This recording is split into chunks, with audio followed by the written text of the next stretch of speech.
출근길 뉴스를 종합해드립니다. 깊이 있는 뉴스 YTN 라디오 출발 새아침. YTN 라디오 출발 새아침 3부 순서 시작하겠는데요. 안희정 충남도지사가 지난해 대선 직후부터 자신의 공보비서를 지속적으로 성폭해 온 것으로 드러나 충격적입니다. 자신을 지지했던 수많은 지지자들을 생각하더라도 어떻게 그럴 수 있었던 것인지 참으로 의문인데요. 이 미투 운동이 왜 필요한지, 미투 운동이 왜 계속돼야 하는지를 새삼 재확인해주는 사례가 아닐까 싶기도 합니다. 먼저 광고 듣고 오겠습니다.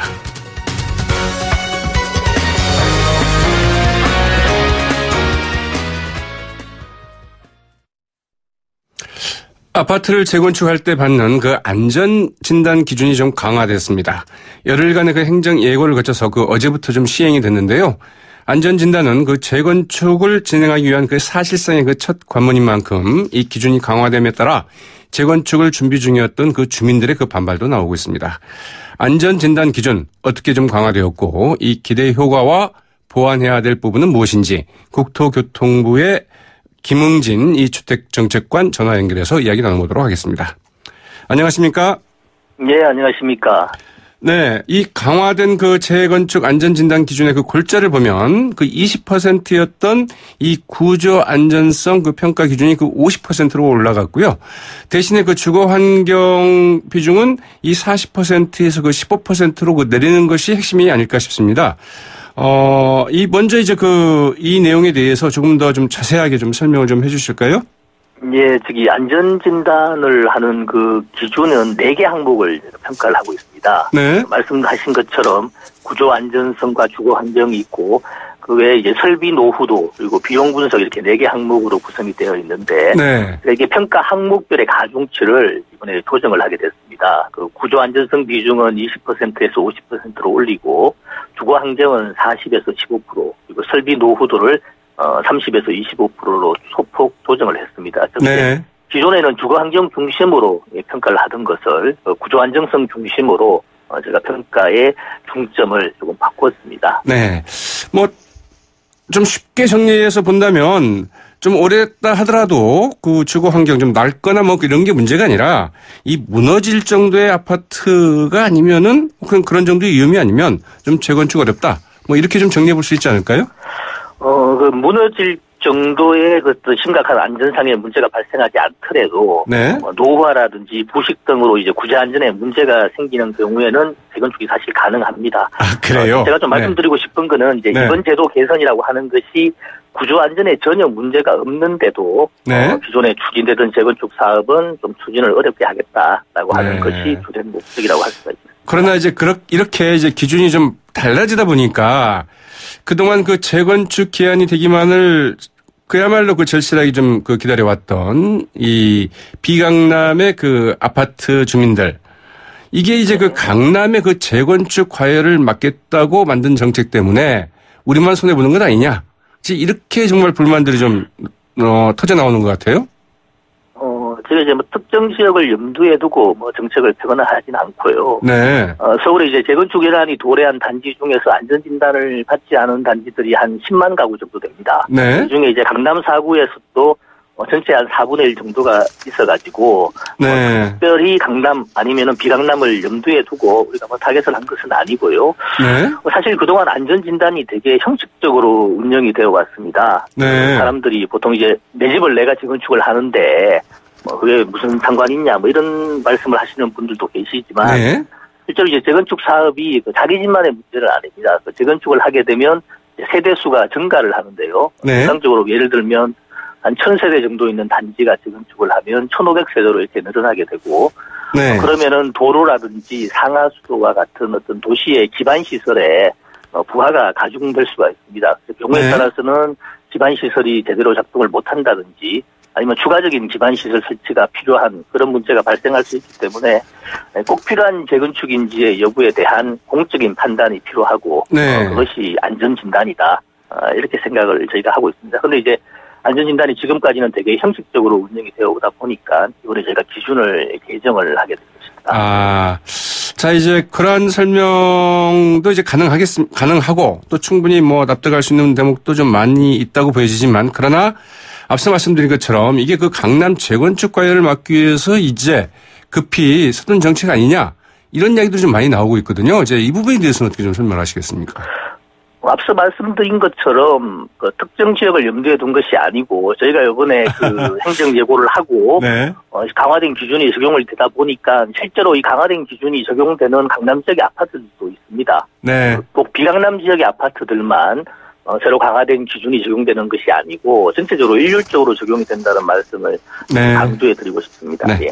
자, 이제 그런데 그 보통 이 현행 법규상 그 행정 예고 기간이 그 통상 그 20일로 돼 있지 않습니까? 예, 그런데 예. 그 열흘 만에 이제 그 바로 그 예고 기간을 열흘만 갖고 이제 바로 시행에 들어갔는데 뭐 그럴 정도 어떤 급박한 사정이 좀 있었던 건지요?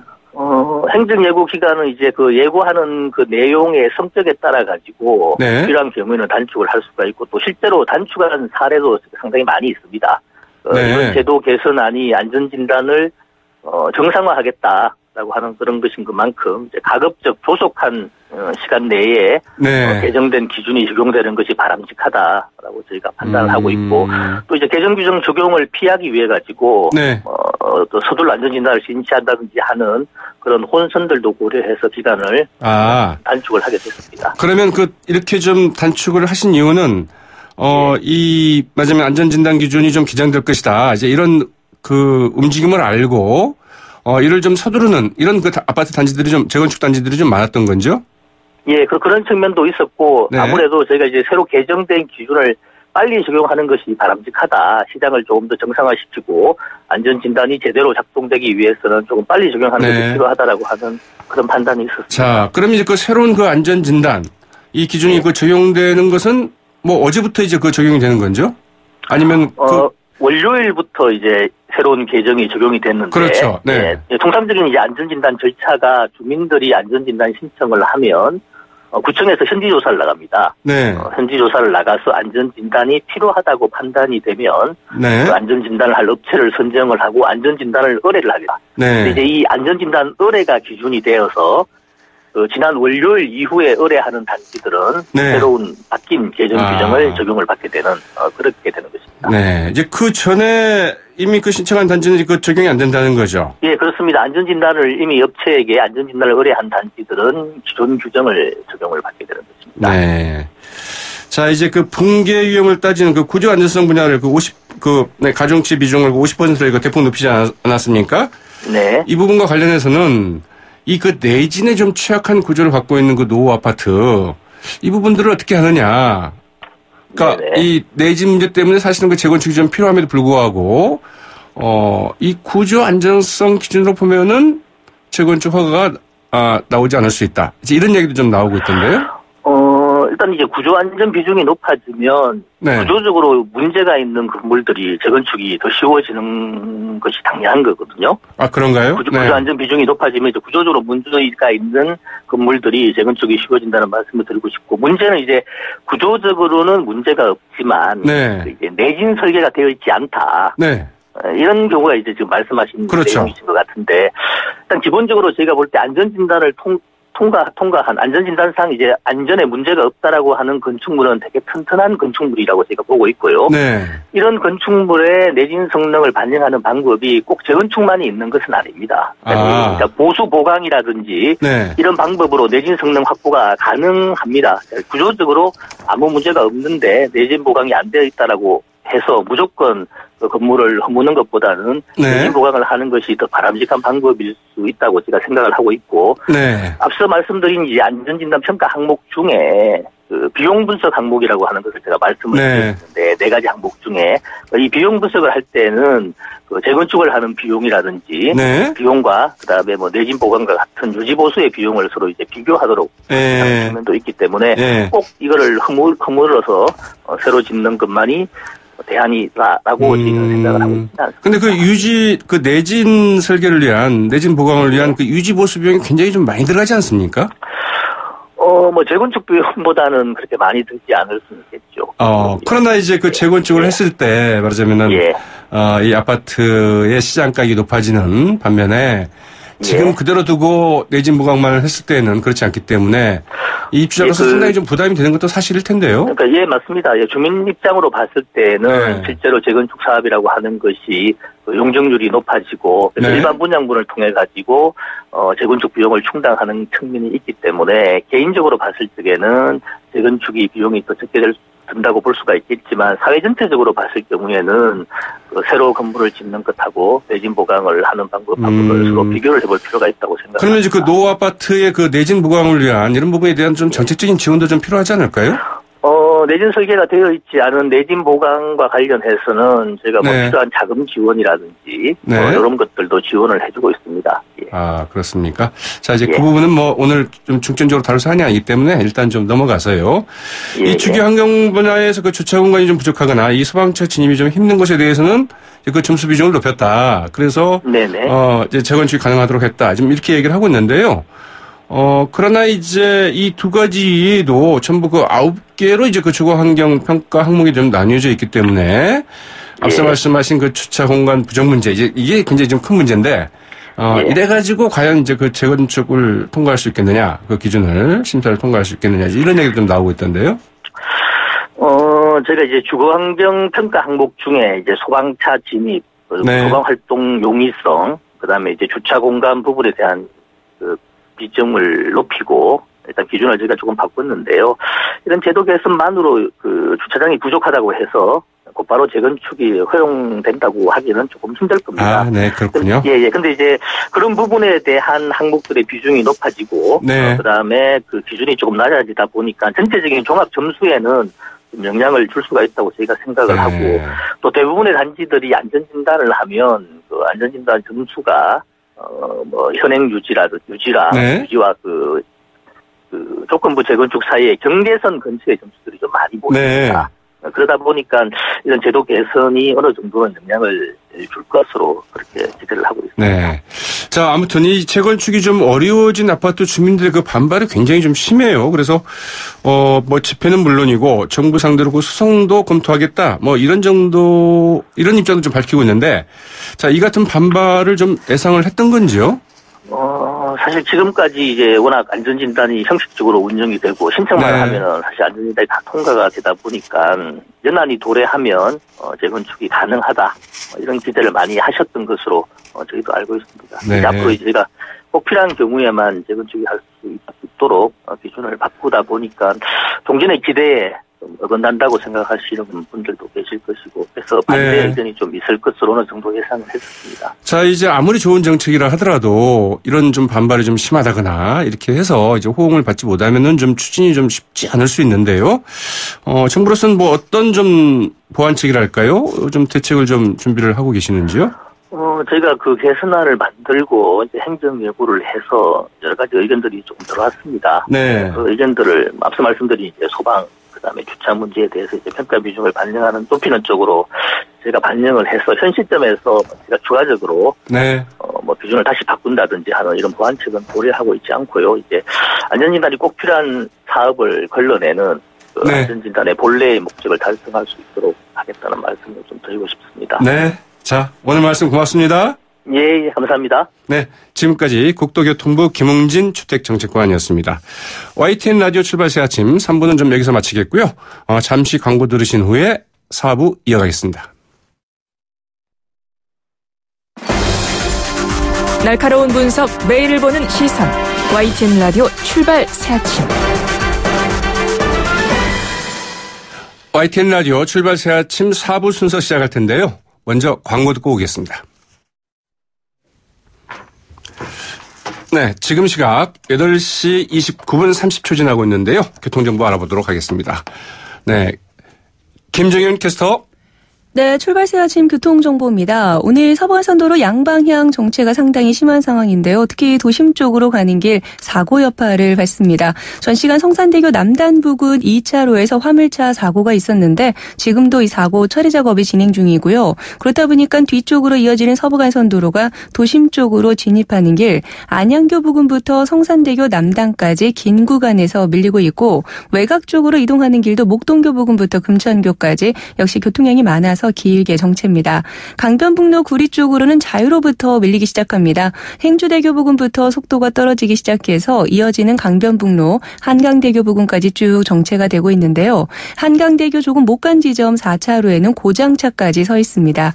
같은 방면 올림픽대로 하남 쪽으로는 행주대교에서 가양대교, 여의 하륜아드목에서 한강대교, 이후로도 다시 암사대교 부근 일대로 차량 밀리고 있는데요. 이 부근 1차로에도 추돌 사고가 있었습니다. 이 사고 처리 작업은 조금 전에 모두 끝이 났습니다. 반대편 강서 쪽으로 가는 길은 잠실대교 부근 일대로 강변북로나 올림픽대로 모두 긴 구간에서 속도가 떨어집니다. 출발새 아침 교통정보였습니다.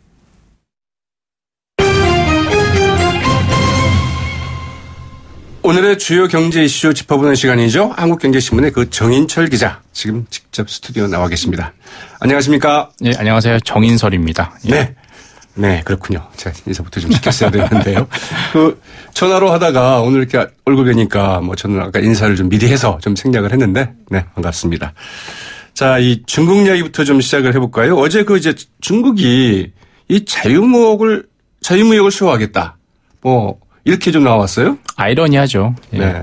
이런 날이 올 줄 미처 생각하지 못했습니다. 그러니까 이런 날이 오네요. 미국이 원래 자유무역의 느낌이 수호자 아닙니까요? 뉴욕의 자유의 여신상도 있잖아요. 그렇죠. 그런데 이제 트럼프 시대 들어서 보호무역을 얘기하고 있고요. 중국하면 사회주의고 통제 이런 얘기가 딱 느낌이 오는데 네. 자유무역을 수호하겠다라고 강조했습니다. 지금 세계가 뭔가 좀 바뀌고 완전히 뒤바뀐 거죠. 네. 역할극을 지금 반대로 하고 있는 것 같아요. 그래서 미국이 이제 보복 관세로 전 세계에 대해서 철강, 알루미늄에 대해서 네. 고율의 관세를 부과하겠다라고 하니까 중국이 아차 기회다 싶으니까 그러면 우린 자유무역 할게.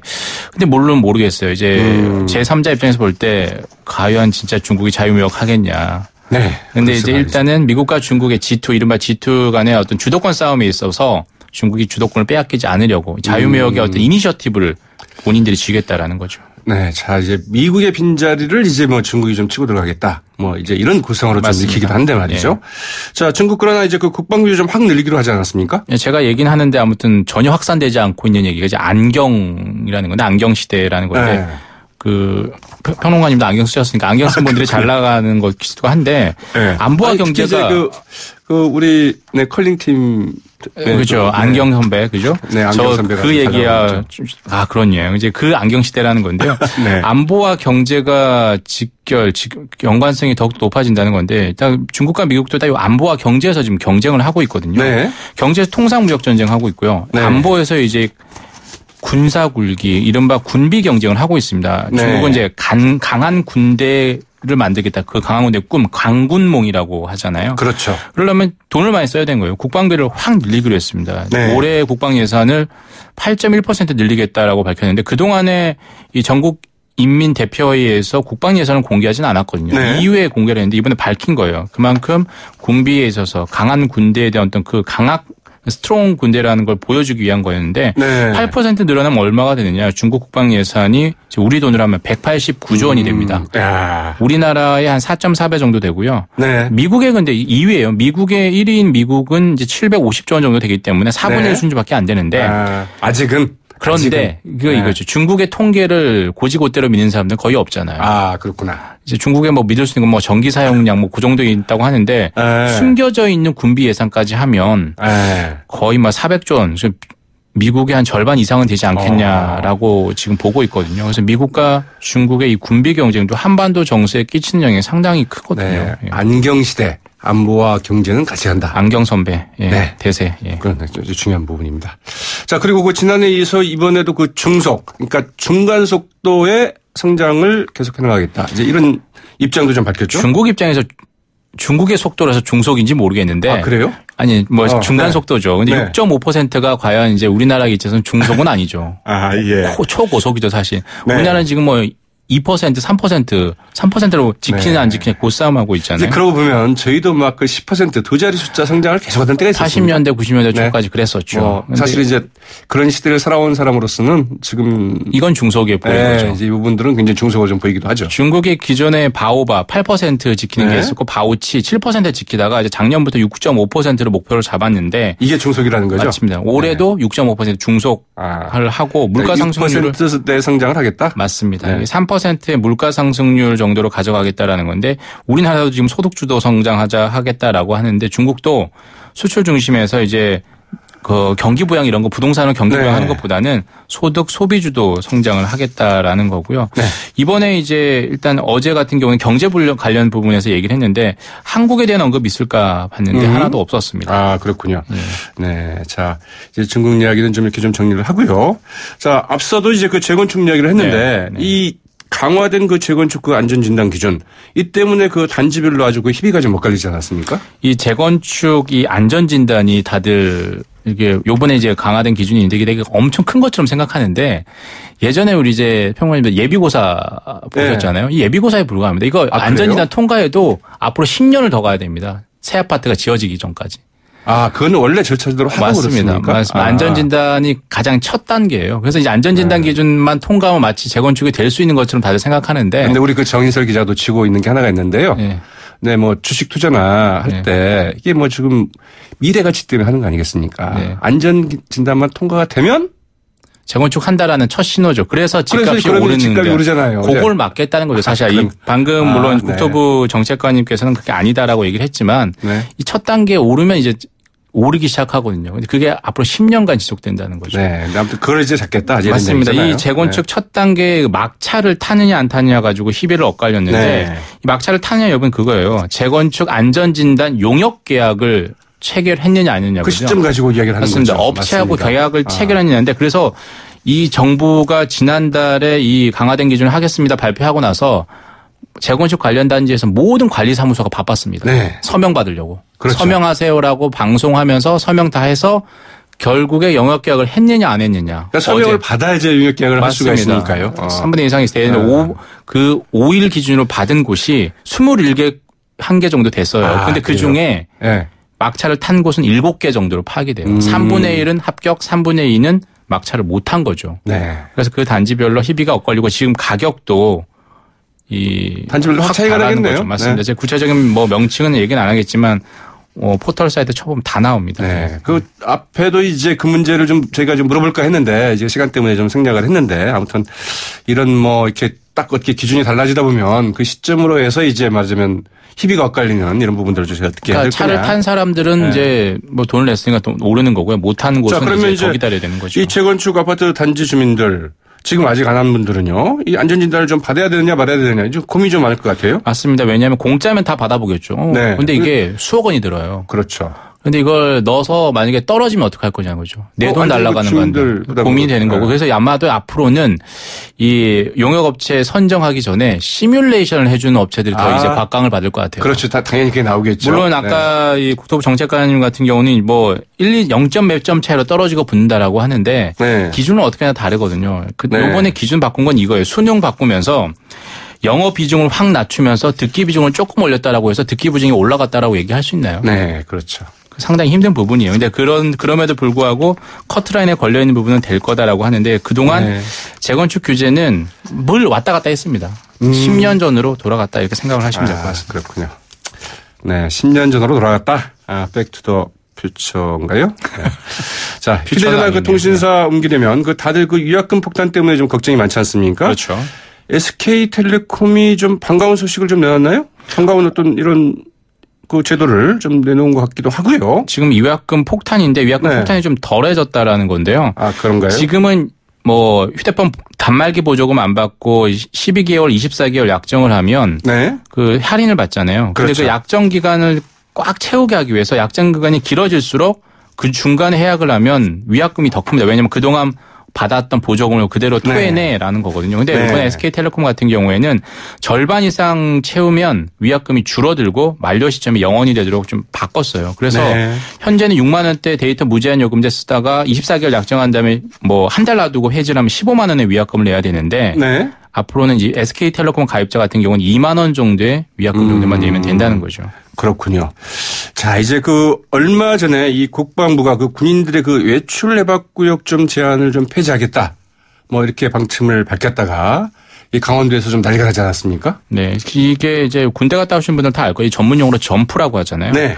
미수구역을 벗어나는 걸 점프라고 하는데 그동안 그렇죠. 점프 쪽으로는 금지가 돼 있었어요. 네. 원래 걸리면은 영창 가야 됩니다. 맞습니다. 네. 왜냐하면 전시 상황 갑자기 되면 이제 모여야 되니까 네. 그런 건데 이게 인권 침해다라고 해서 군 적폐에 의해서 권고를 했습니다. 그래서 네. 국방부가 받아들였어요. 근데 중간에 그렇죠. 왔는데 강원도의 상인들이 어떻게 살 거냐는 거죠. 네. 그래서 들고 일어나서 지금 이제 국방부 차관까지 만나서 간담회를 한다라고 하고요. 왜냐하면 그거 자체가 먹거리였거든요.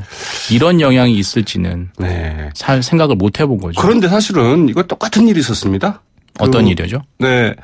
노무현 정부 시절에도 네. 역시 군에서 이거 좀 해제한다고 했다가 네. 다시 원인시 됐습니다. 이번에도 아마 상인들이 이렇게 들고 사실 상인들 얘기를 가지고 했는데 네. 왜 제가 이제 기억을 하니 그때 우리 이제 첫 아이가 예. 군에 있었거든요. 그래서 그거 해제된다 그러다가 도로묵이네 네. 이제 이런 점프를 못 했군요. 네, 맞습니다. 점프를 하느냐 안 하느냐 이게 초미의 관심사일 것 같습니다. 네. 자, 이 금융당국이 금융실명제 이후에 개설된 이 차명 계좌에 대해서 이제 과징금을 물리는 방안을 좀 내놨죠? 크게 두 가지입니다. 원래는 네. 실명제 전에만 됐었는데 실명제 93년 8월 실명제 이후에 차명 계좌에 대해서 과징금 물리도록 법 개정을 네. 추진했고요. 네. 그래서 이제 이건희 삼성회장의 차명 계좌에 과징금을 물리느냐 알물리냐 그 문제였는데 네. 그리고 현 주가 기준으로 할 거냐 당시 주가 기준으로 할 거냐 당시 주가 기준으로 할 거거든요. 글쎄 말이죠. 그래서 이제 이건희 회장의 차명 재산 중에 원래는 현 시가대로 하자면 2,300억 정도의 과징금을 부과할 수 있는데 당시 금액으로 하니까 30억 정도로 줄었다는 네. 건데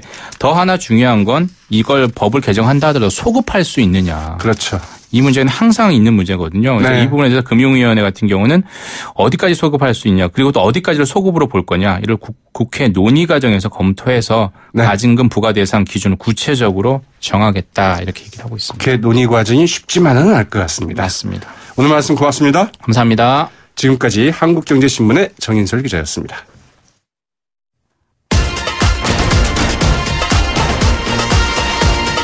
여러분이 지금 듣고 계신 주파수는 FM 94.5MHz입니다. YTN 뉴스 FM.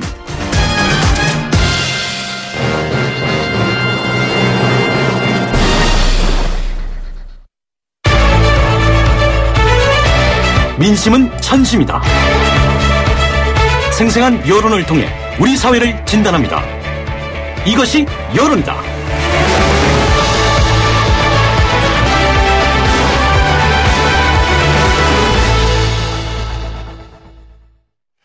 평창 동계올림픽 이후 전국 이슈는 북한 관련 현안이 좀 이끌어가고 있죠. 대북 특사 파견으로 남북관계의 실질적인 관계 개선을 이루어낼지 비핵화에 진전이 있을지 주목되고 있는데요. 이것이 여론이다. 오늘도 여론조사 전문기관이죠. 리서치앤리서치의 배돈창 본부장 이 전화 연결해 다양한 이야기 나눠보겠습니다. 본부장님 안녕하십니까? 안녕하십니까? 네. 제가 좀 얼굴 뵙고 이야기해야 되는데요. 네. 목소리를 들으니 또 너무 반갑습니다. 네, 반갑습니다. 목소리계의 또 레전드시니까. 아, 그런가요? 네, 고맙습니다. 네. 올림픽 이후에 대통령 지지율 좀 어떻게 나오고 있는지요? 올림픽 효과가 좀 있다고 봐야 될까요? 네, 지지율 소개해드리기 전에 이 미투 관련 이슈로 사고 나면 깜짝깜짝 놀라는 상황이 발생하고 있는. 그러게 말이죠.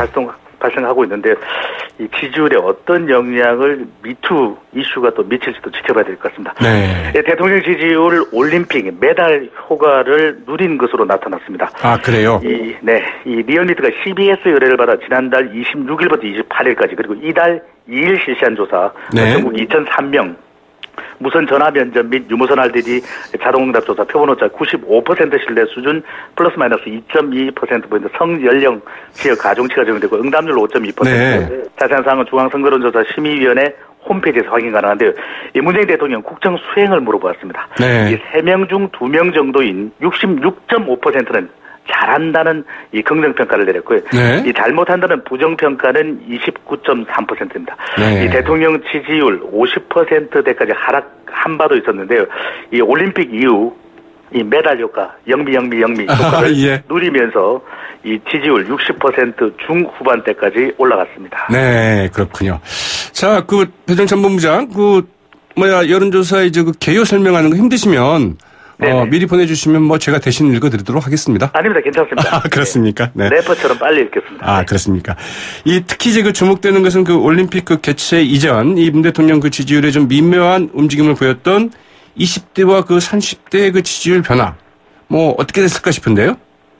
네, 문 대통령이 취임한 지도 1년여가 가까워지고 있는데요. 그렇죠. 네. 이 대통령 지지율 60%대를 유지한다는 것도 상당한 관리 능력으로 볼 수 있지 않겠습니까? 네, 이런 경우가 또 있었나요?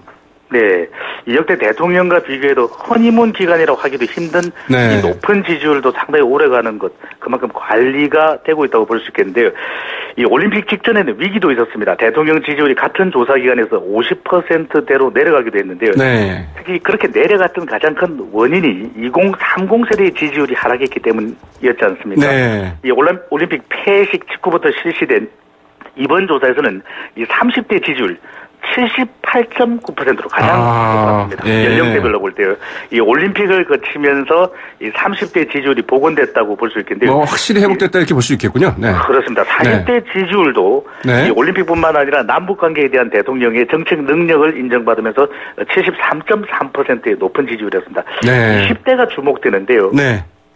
지난 대선 이후 줄곧 이 문 대통령의 지지 기반이었는데 이번 조사는 이 70%라고 볼 수 있겠지만 69.9%로 30대와 40대에 비하면 낮았습니다.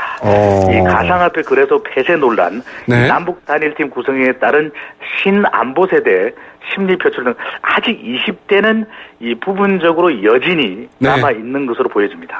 네. 자, 이 자유한국당은 평창 동계올림픽 끝나고 나면은 문재인 대통령의 지지율 많이 떨어지지 않겠는가 이렇게 내심 좀 기대를 했는데 그것과는 조금 다른 이런 여론조사 결과가 아닐까 싶은데 자 이제 앞으로 가장 최대 이벤트는 6월 지방선거 아니겠습니까? 네. 어제가 이제 D-Day 100일이었는데 이 출마자들의 기초 체력이 될 것 같기도 한 이 각 당의 지지율 이거 출마자들로서는 정말 중요하잖아요. 좀 어떻게 좀 나타나고 있는지요? 네, 대통령 지지율도 그렇고 각 정당 지지율에 대해서도 이렇게 민감해지는 이유는 지방선거가 가까워졌다는 겁니다. 그만큼 영향을 미친다는 것인데 이 지방선거 이제 100여일 정도밖에 남지 않았습니다. 그렇지만 이 올림픽 등 다른 이슈에 묻혀서 이 선거에 대한 관심이 본격 나타나지는 않았는데요. 이 그만큼 야권으로서는 지지율을 바짝 끌어올려야 되는 과제가 놓여있습니다. 이번 조사에서 더불어민주당 지지율은 50%, 자유한국당이 19.7%, 약 20%, 바른미래당 6.8%, 정의당 4.5%, 민주평화당이 3% 나타났는데요. 이 더불어민주당 지지율이 높은데 더 올라갔습니다. 이 대통령 지지율 상승에 따른 동반 효과로 보여지고요. 하지만 앞서도 말씀드렸습니다. 대선 후보로도 나섰던 안희정 충남지사의 미투 사건, 이 지지율, 정당 지지율에 어떤 영향을 줄지가 앞으로 최대 변수가 될 것으로 보여집니다. 네, 안희정 충남지사의 미투 사건은 아니고요. 안희정 충남지사의 성폭력 사건입니다. 알겠습니다. 네. 자, 지난 2월 초 이 바른정당과 국민의당이 통합하면서 바른미래당으로 새 출발을 하지 않았습니까? 네. 네, 그런데 지지율이 계속 정체 상태에서 좀 벗어나지 못하는 것 아니냐? 이런 분석들 나오고 있는데 가장 큰 원인 뭐로 좀 보고 계시는지요? 네, 이번 조사에서 지지율 6.8%를 말씀드렸는데 이 새로운 돌파구, 새로운 기회 포착이 잘 안 되고 있다라고 말씀을 드려야 될 것으로 보여집니다. 이 바른미래당의 지지율이 살아나지 않으면은 지방선거에도 상당한 부담이 될 수밖에 없을 텐데요. 이 통합이 논의되던 시점에서는 상당한 기대감이 발생을 했습니다. 그래서 지지율도 여론조사 결과 20%에 가까운 것도 나타나기도 했거든요. 그만큼 컨벤션 효과라고 볼 수가 있겠는데 이 통합 반대파를 중심으로 세력이 나누어지면서 불협화음이 있었습니다. 그렇죠. 상당하자마자 뭐가 있었냐? 올림픽이 있었습니다. 이 또 올림픽 관심에 또 묻혀버렸거든요. 그래서 통합 효과가 온전히 나타나지 않은 상태다. 주목할 점은 그럼에도 불구하고 호남 지지율, 수도권 지지율이 중요할 수밖에 없는 것이거든요. 이 호남에서 바른미래당 지지율이 4%에 그쳤습니다.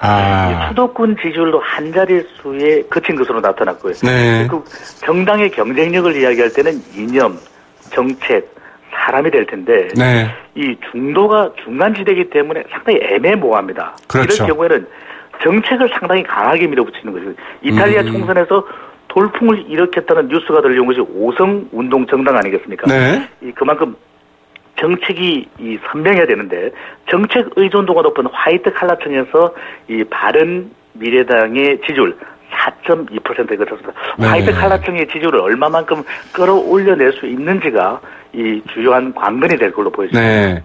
국민들한테 강하게 인상 깊게 어필할 수 있는 바른미래당의 정책을 어떻게 내놓을 수 있느냐, 이게 관건이다, 이런 이야기죠. 네, 그렇습니다. 네. 자, 이제 그 민주평화당 이쪽 지지율은 좀 어떻게 봐야 될까요?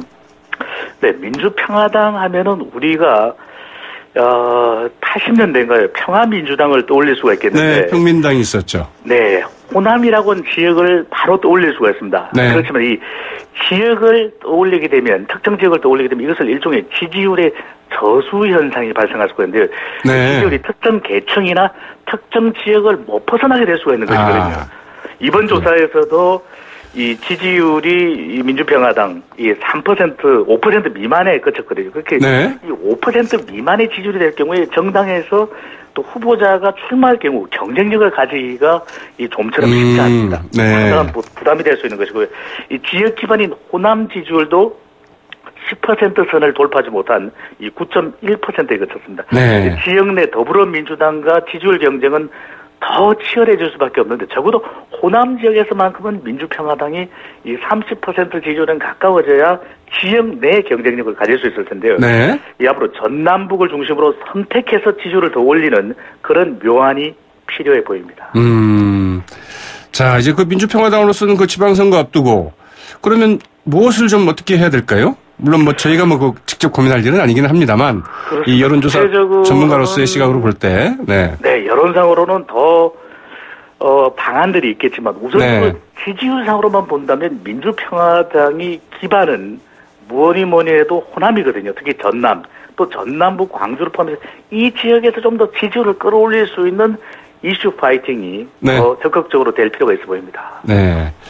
자, 좀 다른 이야기이긴 한데 이명박 전 대통령 이 구속 수사에 대한 이제 국민 여론 어떻게 좀 나오고 있는지요?